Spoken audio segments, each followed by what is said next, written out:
Blog Talk Radio. Welcome to the War Room. We got Dev, Kill, Jimmy, PJ, B. Austin, the Hot Block Commander. How you want it in a 1 or 2 hour show to keep the brain running with the premise to talk sports on a national level. Roll with the topic, sorta like the rebels. When it's game time, they like the Fab Five during prime time. Sports conglomerates speak their minds a little bit. For sports medicine and sports veterans and greats. The 4 for 26 or the war in Kuwait. It's the War Room with 5 nights at the round table. 5 Philly guys, diversified and educated.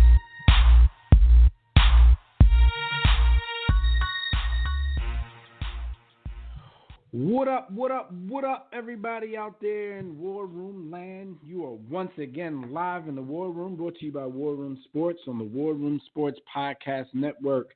I'm one of your hosts. I'm Dev McMillan, and I'm here at the round table with my brothers. We got Jimmy the Blueprint in the building. We got B. Austin, the Hot Block Commander. We got the homie Fred Perdue to help us out with this one because we are here to discuss our final thoughts on Super Bowl 54.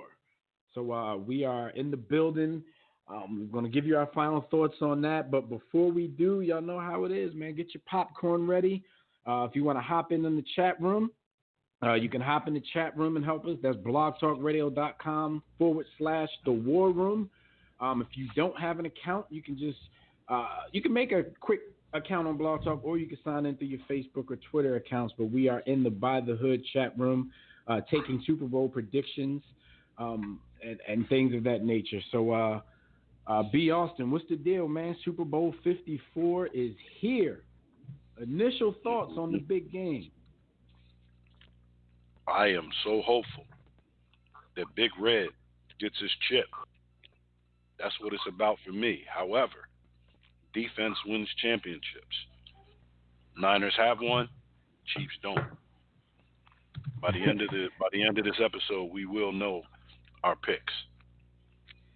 All right. So while we wait for everybody else to get their stuff together as far as their technicals and all of that kind of stuff, just got to let you know, as usual, when we're not on the air, we hope that you guys will check out archive episodes of the War Room.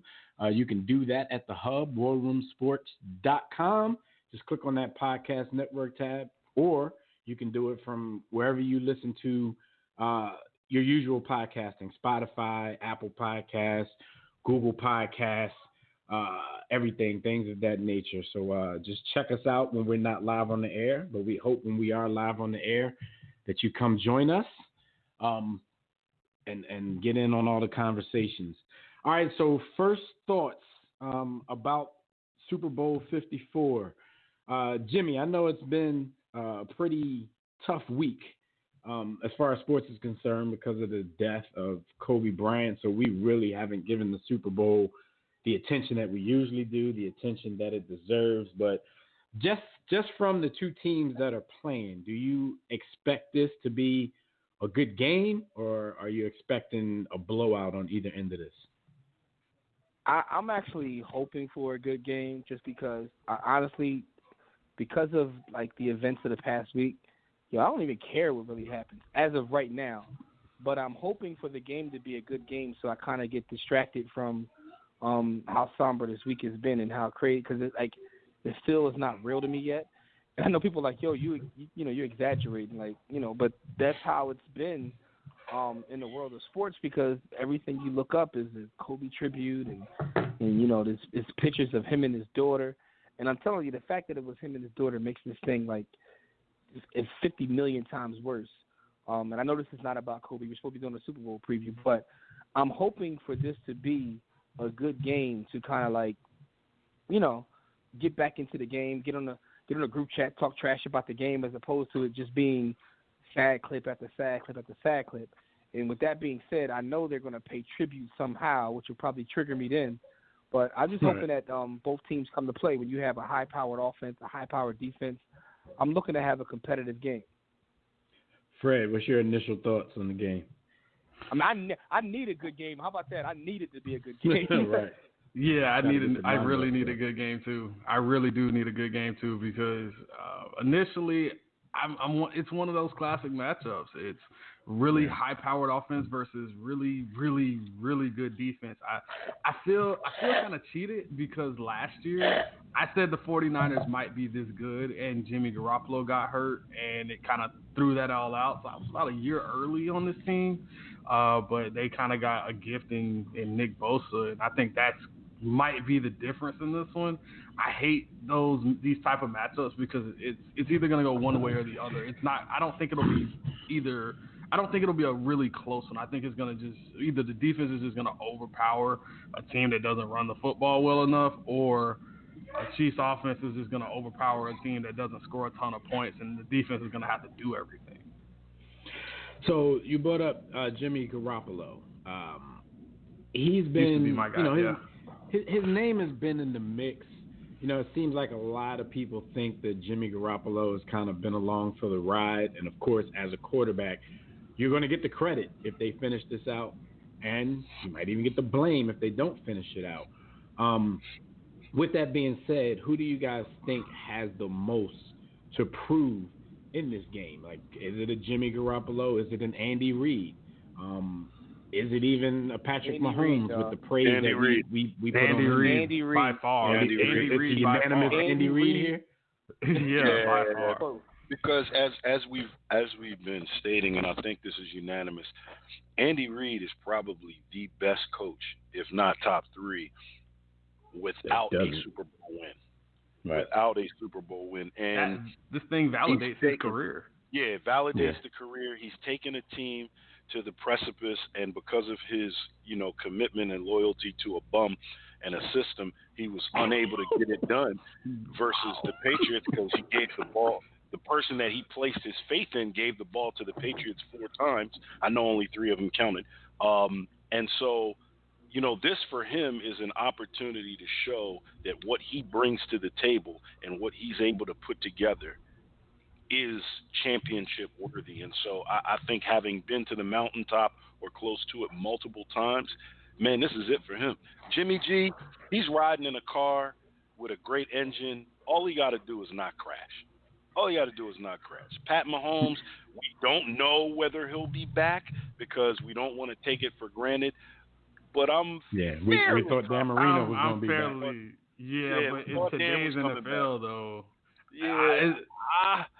I think he's going to get back there. I have a fair suspicion too that he'll be back. I think he will, but like I said, I also thought Dan Marino was going to be back.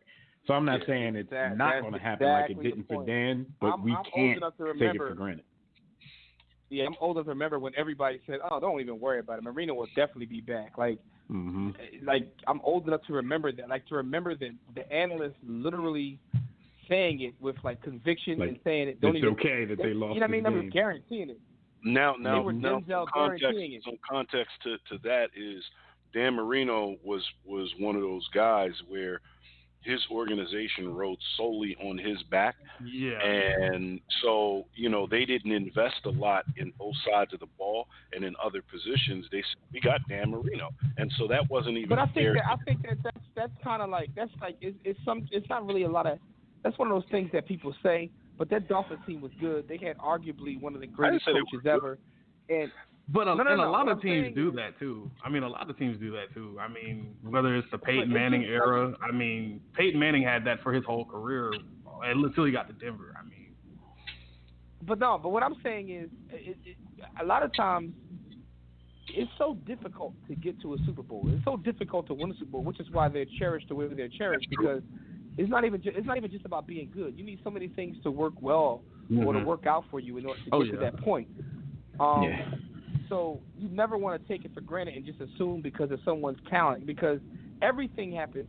Like there's so much context to it. I remember reading the Wilt Chamberlain book and they talk about why he didn't play in a lot of championships.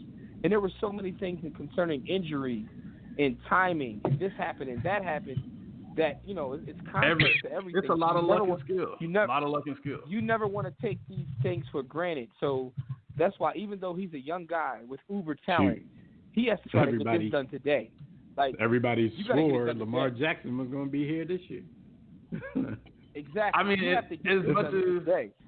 and as much as like for my team, I mean, I've seen the success, but if you really think about it, from 2004 to 2008, after that, or 2007, after that, you didn't see another one for another 5, and you lost both of those, but you didn't win another one till way down the road. But that's what makes. Yeah. But that's what makes those Patriot wins special, right? And Exactly. because they matter a lot the more. The Patriots win.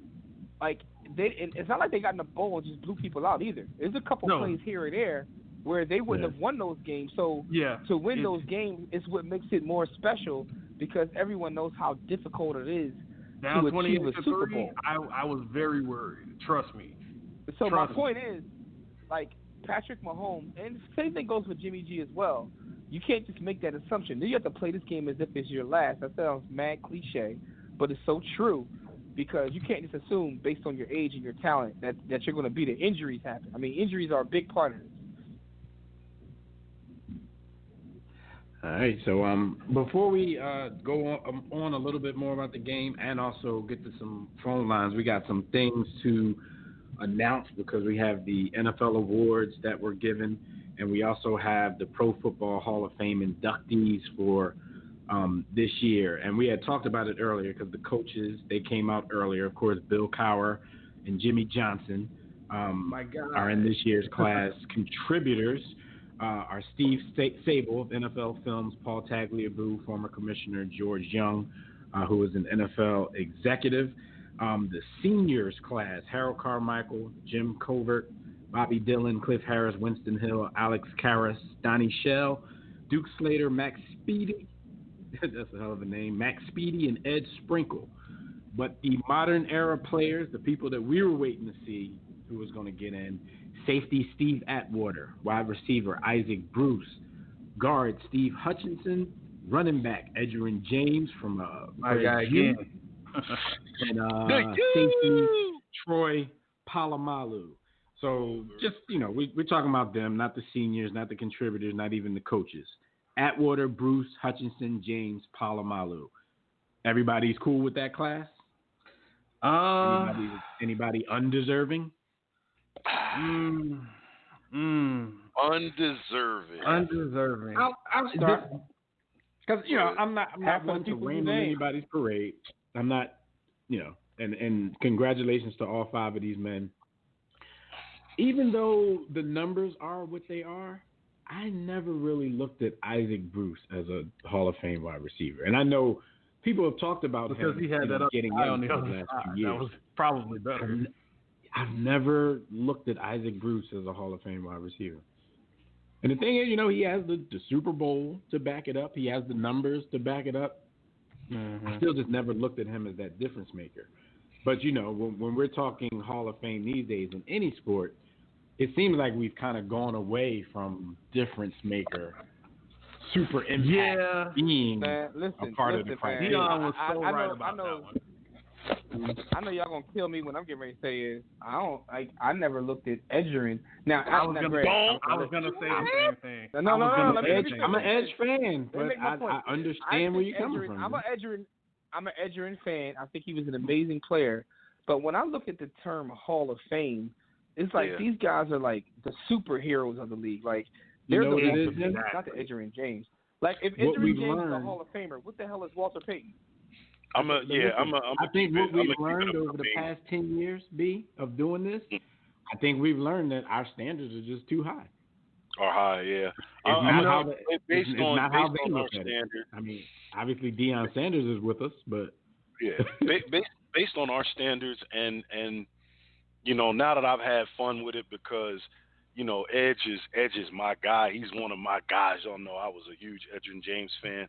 By our standards, Edgerrin James is not a Hall of Famer. Isaac Bruce, I have more of a case for because statistically he's so high on that list that the stats would suggest he is. But then the question comes, was he ever top 3 or top 5 at his position? Was he ever a top 5 threat? Did defensive coordinators have nightmares preparing for Isaac Bruce? Or was it the At guys the on the peak other of his side? powers, I don't even think he was the best wide receiver on his team. Like I Not just a said, knock because they had great wide receivers. They had a really good team. They had a hell of a core. Everyone stayed up at night trying to stop Marshall Faulk, and at the end of the day, and I think him and Torrey Holt both kind of benefited from it.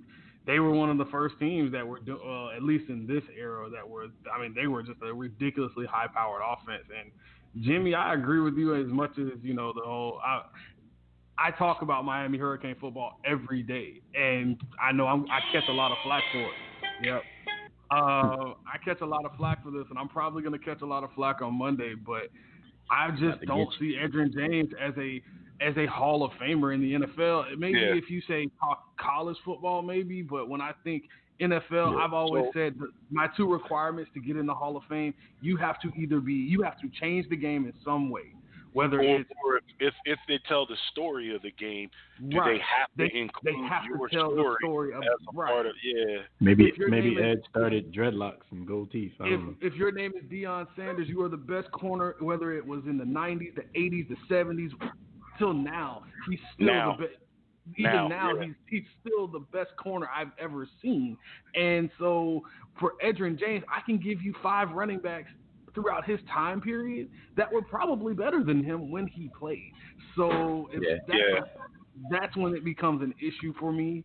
And I get it. And I also have a thing about if it's all statistics, do the statistics match up with your play? Because so many of these guys now are going to have the numbers. I mean, at some point when we tell the story of the NFL right now, Julio Jones will probably be in this thing because it's a passing league and the Falcons don't run the football much. So they're relying on Julio Jones does. You're talking Julio Jones, like numbers-wise soon. Numbers-wise, he's a Hall of Famer. Fitzgerald going to look like they're the greatest wide receiver. Right.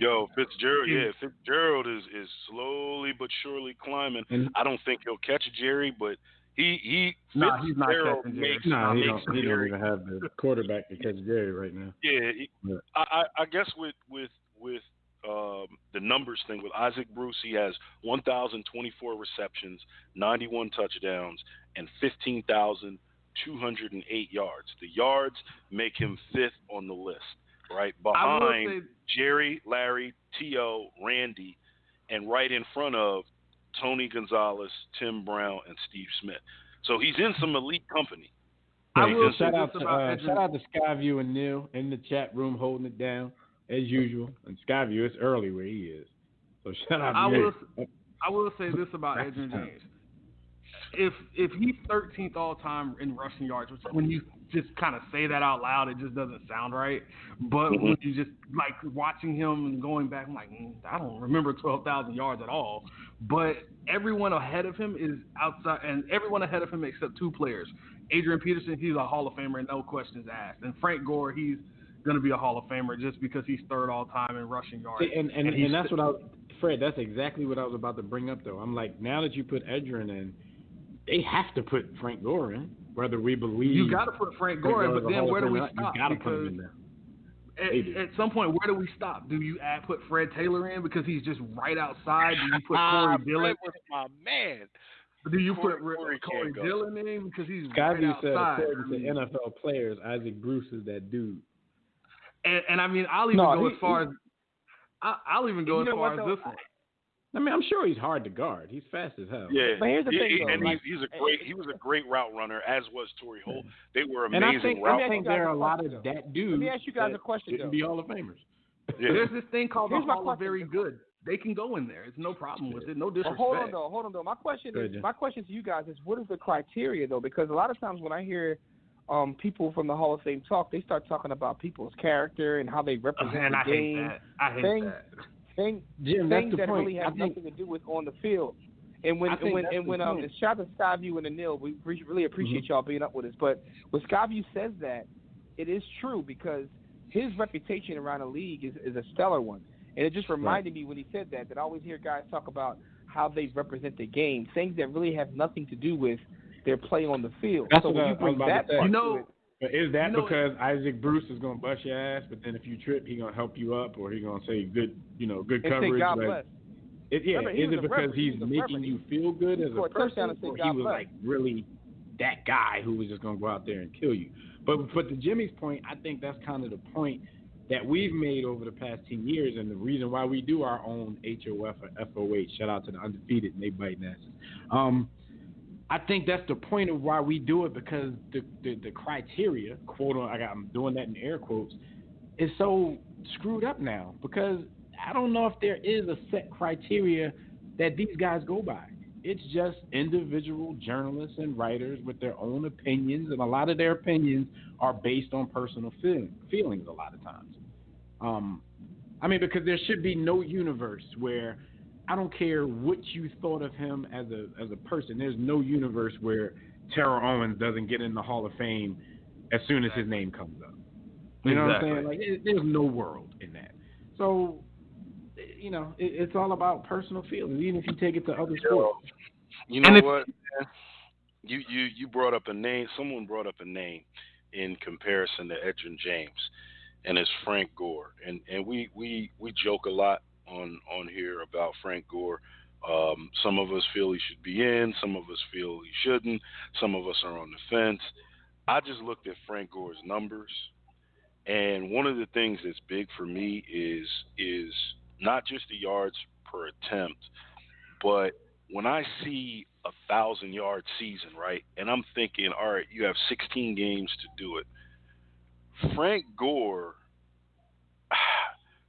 really only had, throughout this long career, one season where he had like 1,700 yards, and that was his second.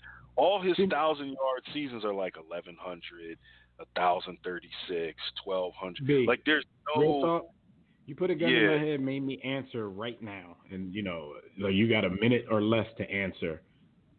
I would pick Edgerrin James as being better than Frank Gore. That may be just me. That may just be me.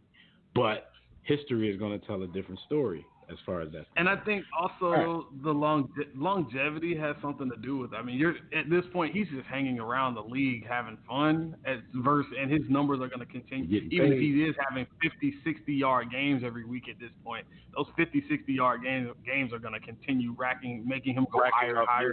Yeah, stat padding, and no one else is going to catch him. Dev, all right, your point. Hurry up. I don't want to spend too much time on this. Show's not that long. You're right. Edgerrin James, 1,500 yards, 1,700 yards, 15, like he has way more dominant yardage seasons. I'll leave it at this. I'll leave it with this. I guess. And Dev, if you want to close this one with this one, if you have any shadow of a doubt, if you have to say, is he a Hall of? Then he's probably not a Hall of Famer. That's literally true. That's because the eye test tells it all. If the eye test is what I want to see first, like the Eli Manning thing. I've never thought Eli. If you said take Eli Manning off the back of the jersey, watch his career from beginning to end, take whoever he beat in the Super Bowl, take that out. Is he a Hall of Famer? Well, you can't take that out though. Take the name of who he beat out. Take the name of who he beat out of the Super Bowl. Okay, take the fact that but no, seriously. Even with the Super Bowl, is he a Hall of Famer? I mean, what Hall of Fame quarterback do you know led the league in picks like 4 times? If for anybody, I get that, and like Jimmy said, it's kind of like for superheroes. At least we thought. Or at least that's the idea that we always got. So if you have to say for anybody, then they probably shouldn't be in the Hall of Fame.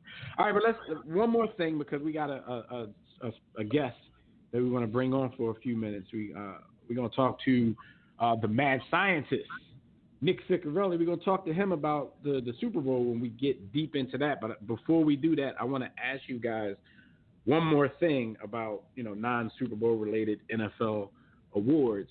And of course, we did our awards a few weeks ago. So the Defensive Player of the Year went to Stephon Gilmore, who a lot of us picked. The Offensive Rookie of the Year went to Kyler Murray, who I did not pick. Offensive Player of the Year went to Michael Thomas. Defensive Rookie of the Year went to Nick Bosa. Let's see, the Comeback Player of the Year went to Ryan Tannehill. I actually think that's a good choice, but I also think a lot of people added like some of that playoff mix into that vote, even though they claim, ballots are in before then. I never believed that. Coach of the Year, John Harbaugh, and of course, the most valuable player went to Ravens quarterback Lamar Jackson. So, I mean, all of us had a mixture of some of these people who made it, so who won these awards, so congratulations to everyone. Real quick thoughts on that Tannehill, because I don't think any of us had Tannehill as the comeback player. I didn't. I easily had Dalvin Cook, and it wasn't even close. It wasn't even close. Think about it. Who'd you have? Dalvin Cook. Okay. Do you guys see where Tannehill, like, can you see why he won, or you still think not without the playoffs? Not without the playoffs. No, with the playoffs, I get it. I mean, I get it. It's a hell of a comeback but story. I'm still shocked that he won. I get him getting votes, but I don't get him winning it. That's like I get people throwing a couple votes his way, but actually winning it is kind of crazy. Right, because I actually saw somebody justifying it yesterday, and shout out to the homie Hub in his group, in his Facebook group. He was actually justifying to somebody. He's like, no, the right guy won it, but then he talked about, and then they got into the playoffs, and then they beat this team, and then they beat this team.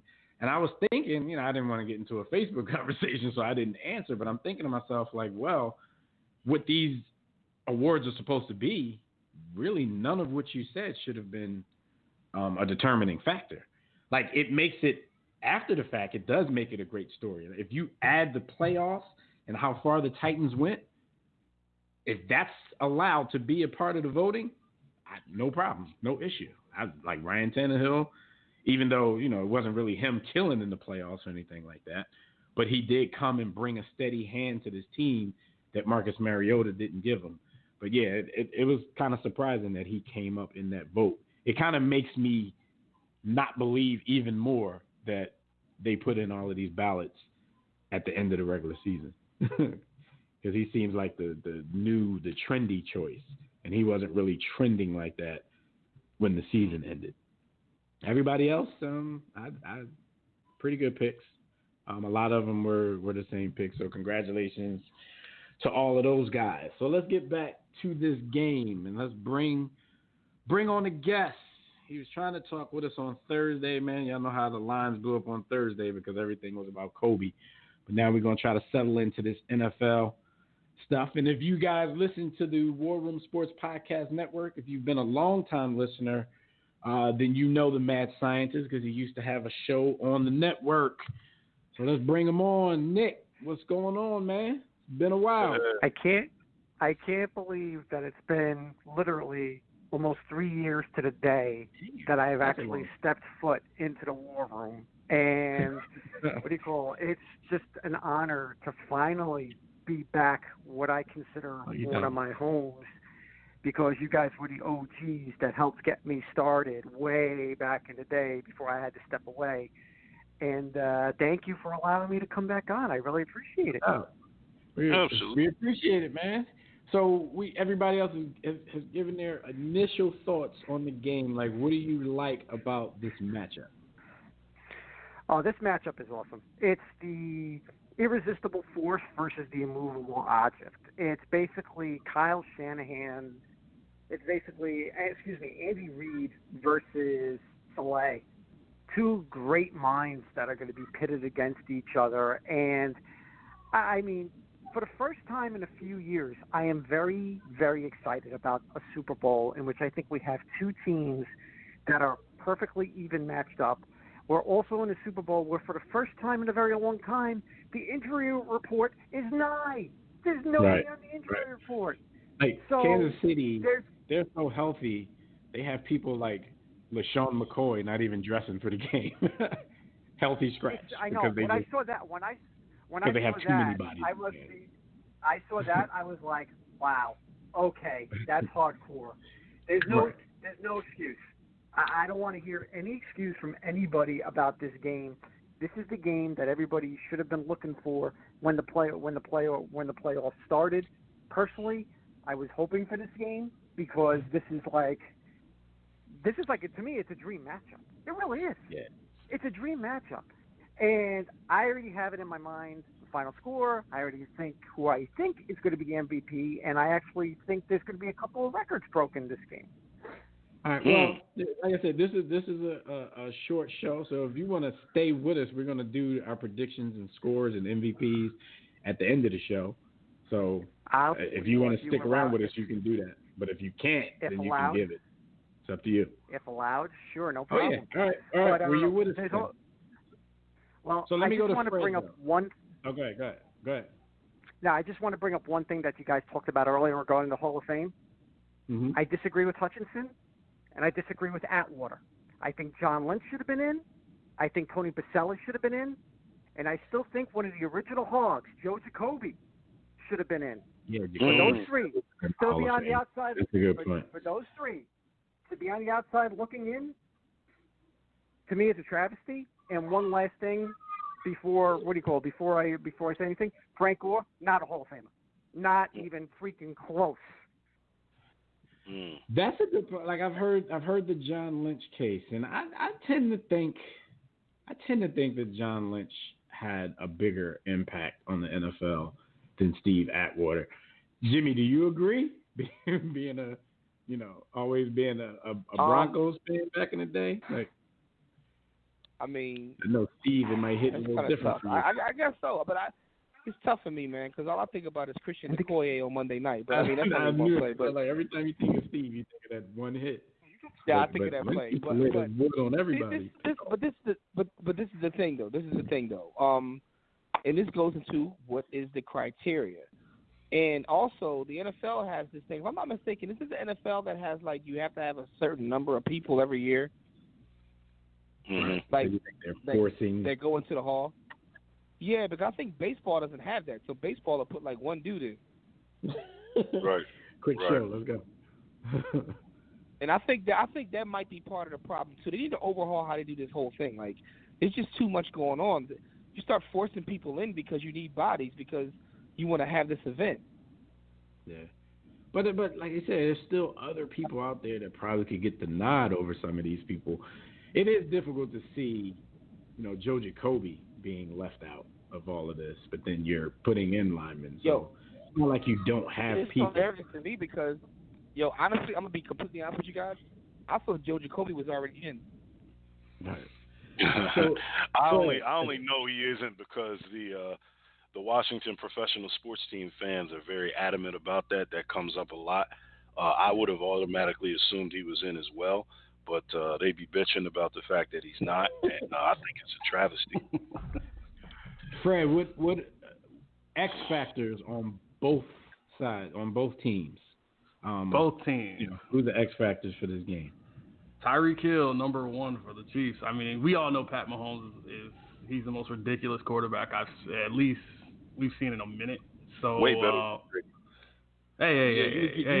You was getting ready to go too far, Fred. I heard what you said. Hey, nah. That's why he had to say a minute. He's like, wait, I can't go back to Brady. Nah, I can't, nah.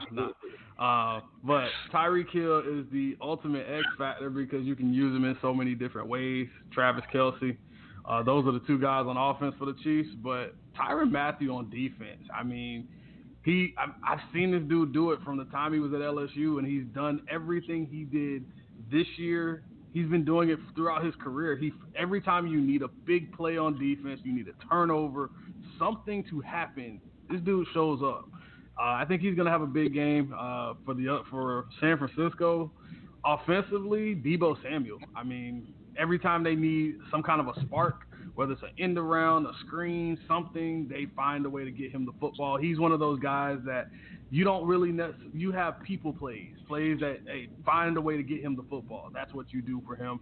And on the other side, I'm not a big fan of him off the field, but the dude he's a baller on the field. Nick Bosa, I mean, 9 sacks, defensive rookie of the year. He's what makes that defensive line. He's a Patriot type player.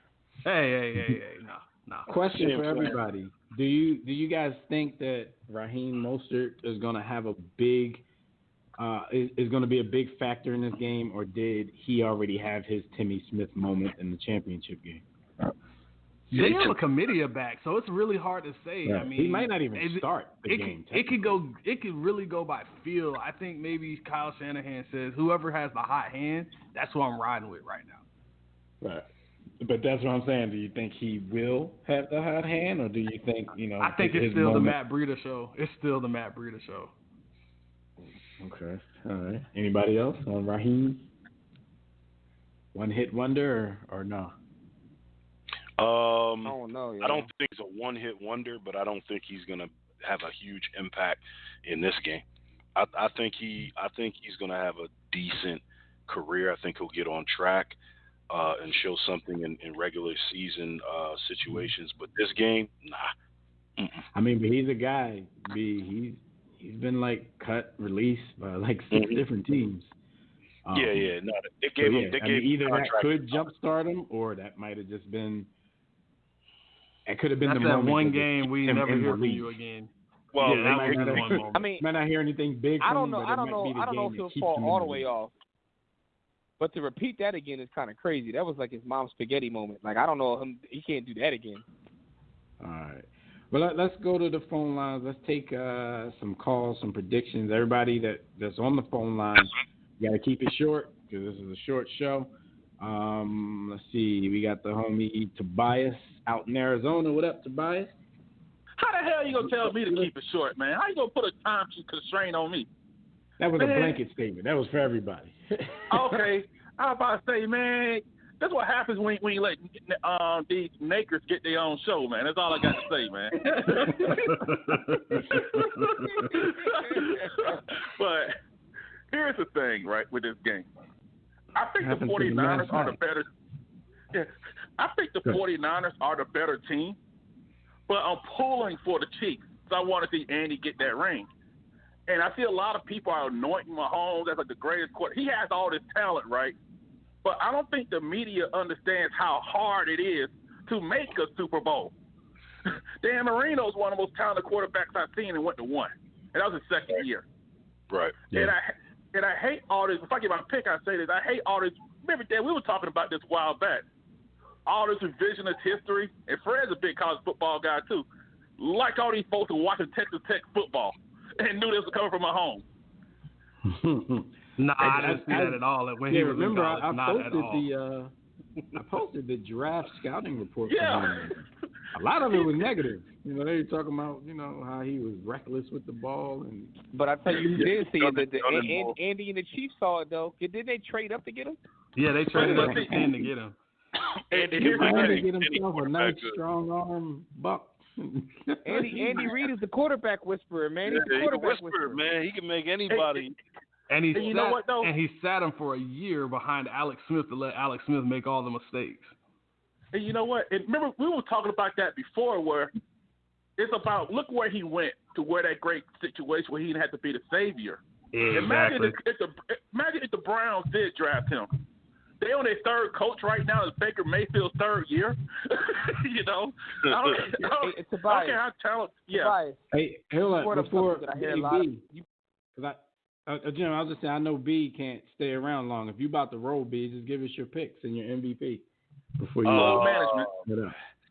Yeah, we are going with Kansas City 34 and the Niners 27.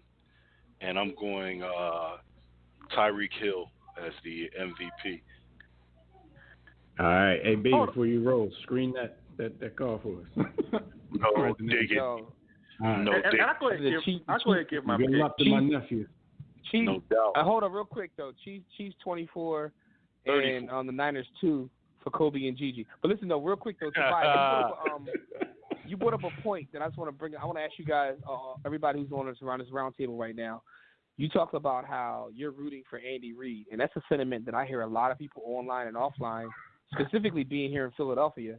A lot of people are like literally watching this game rooting for Andy Reid because everybody recognizes that he's one of the most talented coaches we've ever seen, but he doesn't have this championship. If he gets this championship, where does that put him amongst the all-time greats? I mean, that validates that Hall of Fame credential he needs. I mean, everywhere he's gone, he's won. Probably already, according to this Hall of Fame, he's in 4 years. Yeah, he's a Hall of Fame. And I think it definitely validates him as second best in the league now to Bill. I'm telling you, I think Andy only need one. Who else is there though, Fred? But you making that noise. Who would you put number 2 right now? We're going to give you guy number 1. We're going to give you guy number 1. I'll give my guy is number 1. The guy in Baltimore, man. It's something about that other Harbaugh. And Andy disciple. Exactly. He's an Andy disciple, but somebody on Andy's Come on, man. If it's not him, if it's not him, it's probably I have to give it to Sean Payton because despite not the Sean Payton has the longevity of and despite the rings and getting I can see that. Despite getting cheated last year and they came up. Oh, cry me a river, Saints fan. Hey man, that was a bad call.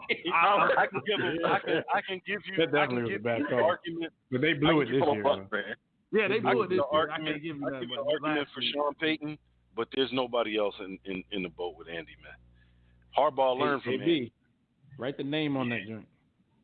Yeah, and you know what? And you guys, yeah, because I know you guys got to run. I was pulling for Tony Dungy when Indianapolis made that Super Bowl. So I wanted him to win it because Gruden won with his players and everything. But I think the 49ers could rush this team with 4 people. And Joey Bosa wants to see Trump, so he go play the game of his life. He gonna see Trump. He don't care if Trump gives him a Chick-fil-A sandwich or Taco Bell taco. He gonna see his boy. But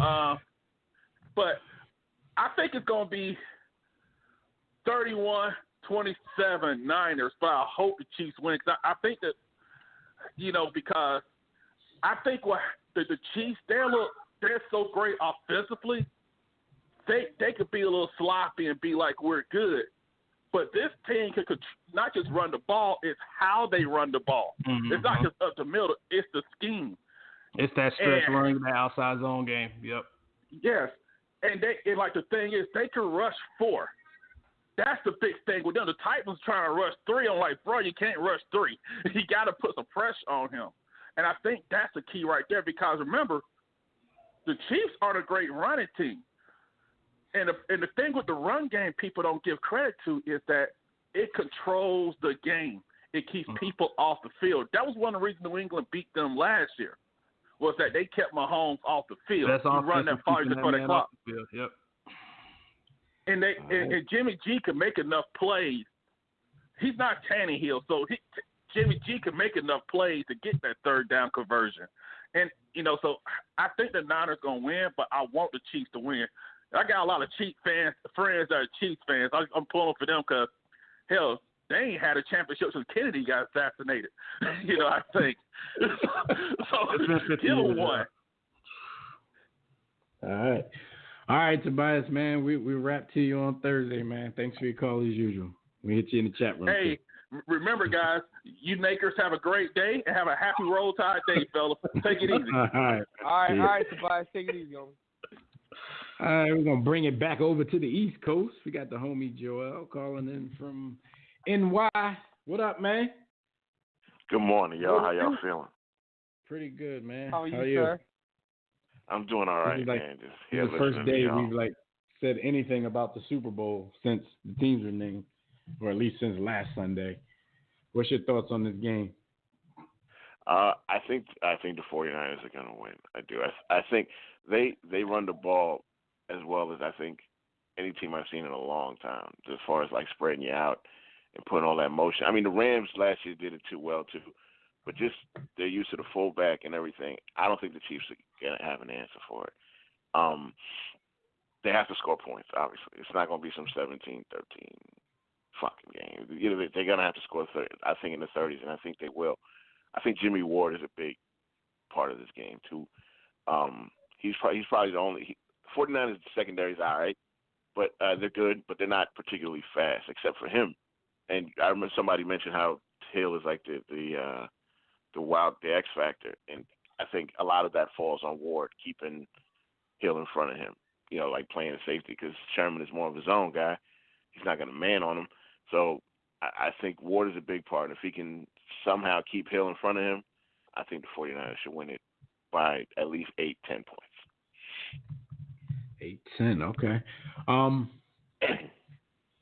What about MVP? Who would you have as MVP if they ended up MVP?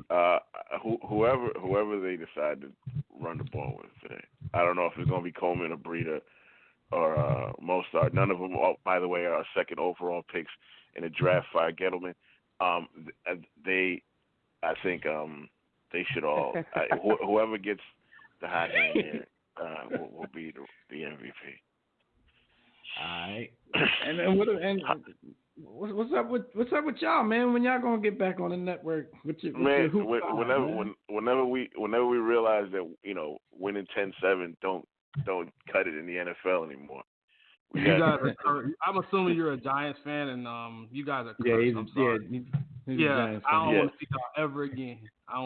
He's been scolding everybody for the past 2 years about why you don't draft a running back no matter how talented. I've been letting everybody know. And I agree. I don't have a problem with Saquon personally. I think Saquon is terrific. I had a problem with drafting Saquon, and we're paying for it still. And y'all agree on that because you were the same way, Fred. You had the same thoughts when. It's the running back thing, but I'm still salty. Not even just then. Like Fred, never draft a running back that high. I'm still salty from 2007 and 2012, so you guys deserve everything you get. But you know what? He mad. He like fucking now. I'm mad. I'm big mad. This is the first game. This is the first game in a while where I hear people predicting like 8 to 10 to 20 point wins on both sides. Like I've heard people say the Niners, like it's not going to be close. The Niners are going away with it. Then I've heard the Chiefs are going away with it. Like that's interesting that people are thinking like Well, no, it could be a close game, and then they score a touchdown to make it like 2 possessions, or like the end of the game, with like a minute to go, put the game away, whatever. I don't think it's gonna be a blowout, but I think the way the 49ers call plays and design plays is so crazy to me. It's just watching how they use everybody, and it's wild watching them play. And I don't think the Chiefs can really like. Well, they did a really good job stopping Henry last week, but they also got ahead in points too. And once you go up like 10-14 on a team like Tennessee, it's easier to stop the run because their quarterback isn't capable of like bringing them back in the game. Right. So, but now the 49ers, I think, are a little different. One, they have Kittle. I think is he's terrific, man. I think he's the best tight end in football. And he can make big plays for them. Debo somehow always make big plays for them, and they scheme them open. They scheme all their receivers open. Even if they're not the most talented guys, they find a way to get them open and give Jimmy G a chance to deliver a good ball to them. I just think that they're way too much. They're better balanced, and their schemes are just too good for the Chiefs. I think the Chiefs might be a little more talented in the skill position, and I'm not shortchanging Andy Reid on his play calling either because he's been good for a long time, but I just think the 49ers are better. But when Andy gets into these situations, this is where his deficiencies show up, though, as far as being stubborn and not being a great in-game adjuster, his time management. He might over-trust the system at times. To Joel. So Kyle Shanahan, he was in this situation a couple years ago, being up 28-3, and he kind of fumbled it away. Does that kind of change how you look at this game and how the 49ers, because he's been here. He had a Super Bowl in his hands. I mean, granted, he's an offensive coordinator, but does that go into your thinking with this one that a guy, Andy Reid hasn't been in a Super Bowl in over 15 years. So I give him props for being at 28-3. He had to do something right to be up 28-3. So he's going to know not to make those same mistakes again. Yeah, I don't think he'll make the same mistake. So again, too, and that too, I think the 49ers have some guys on that team that just won't allow it to happen either. Like I don't think Sherman will allow it. Like, just let the team lose it, or somebody like Kittle or Warner or the MAGA guy. I don't think any of them would allow them to Bosa, right? Ain't that what he about? Yeah. Right. Yeah. I'm not praising him. I'm just that's what we felt. That's what the fuck he was. But I don't think guys. I think they just have a better team overall than the Falcons. Like you kind of felt the Falcons were gonna let it. Like I don't know. Even when they were up 28-3, usually if a team's up 28-3, it's like, all right, what else is on?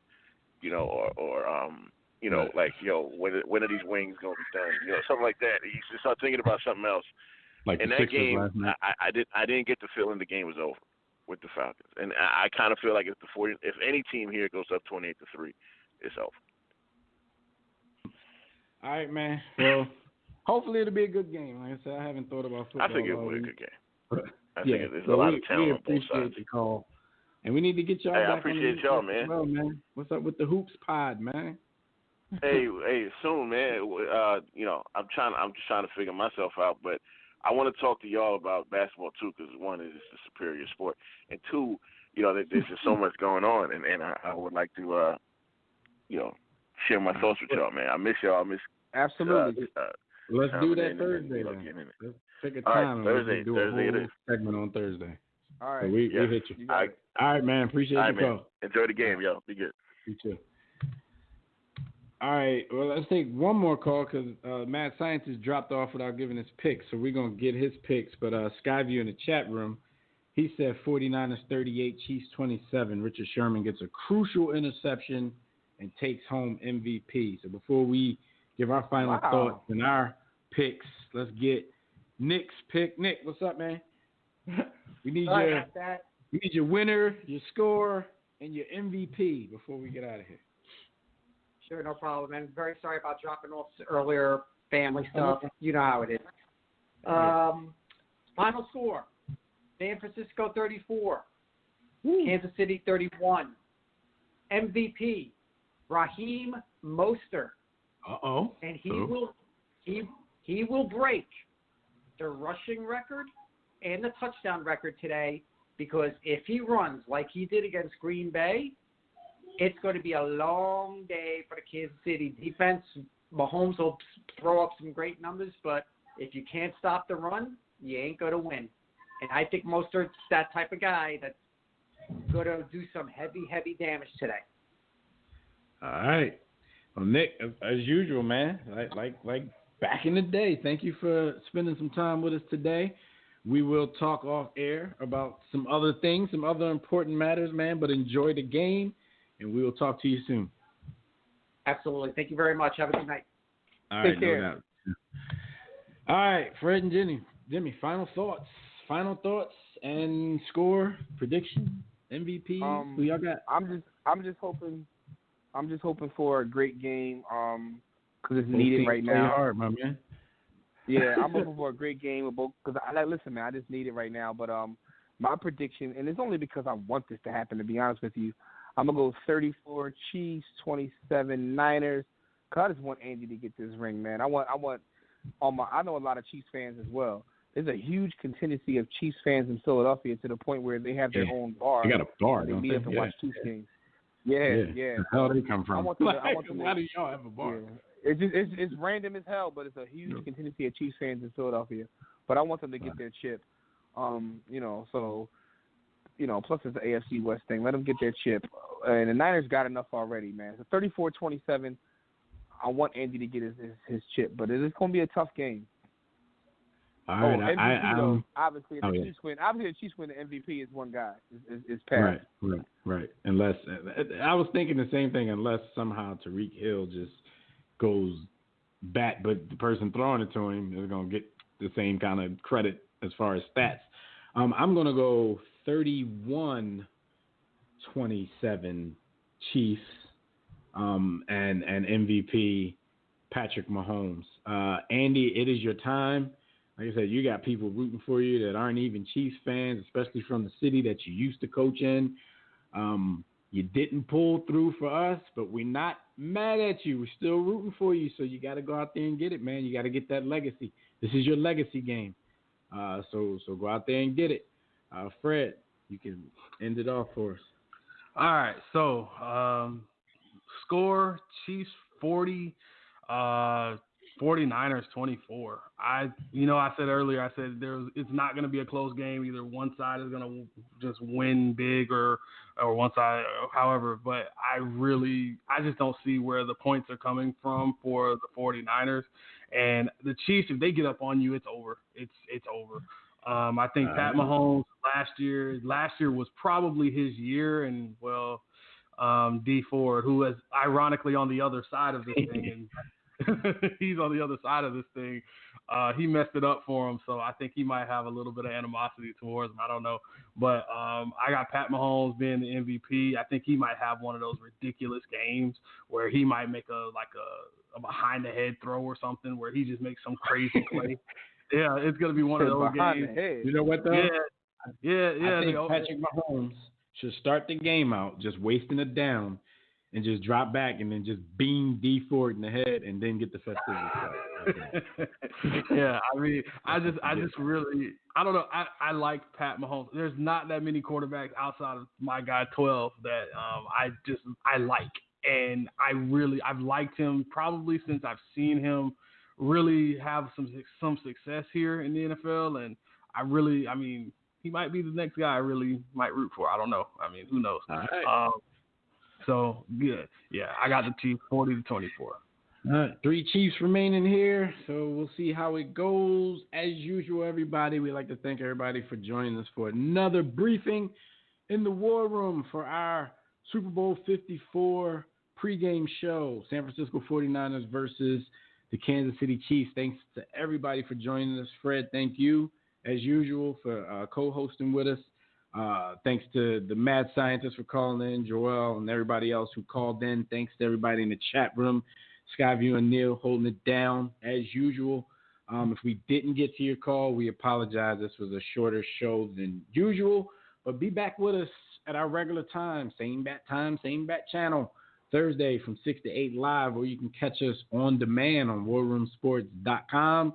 We'll be talking Super Bowl 54 reaction and any other big stories that might come up in the week of sports up until then.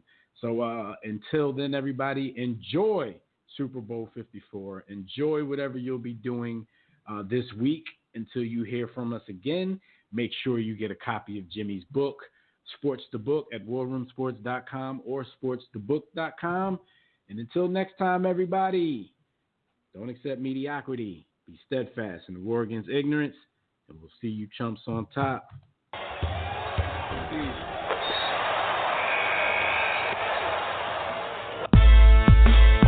6 to 8.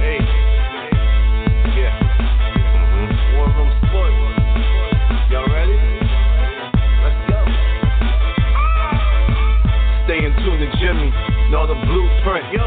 Every Thursday, 6 to 8, they do this. Shout out to Dev, PJ, B. Austin, Bay on replay. WarRoomSports.com. Get that mobile app. If not, dial 323-140012. They be going and you sensitive, then oh well. Yeah. Physical podcast, let's talk sports. Showtime like magic and the block push. Listen to live, push 1 to join in. Rip your team or listen for your enjoyment. Hip-hop scholars, pit stop and knowledge. Should be in sports credits, I ain't talking college. 5 guys, no beef though. Corporate secret, but the streets know. Belafonte, I got a G flow. KC, royalty, I'm in beast mode. 2 hours, get your game up. Who's the best in sportscast? You better name us. War Room Sports. Yeah, you know, Jimmy, Dev, PJ, Jack Beck, B. Austin. I'm Jack. Up and coming on the beat.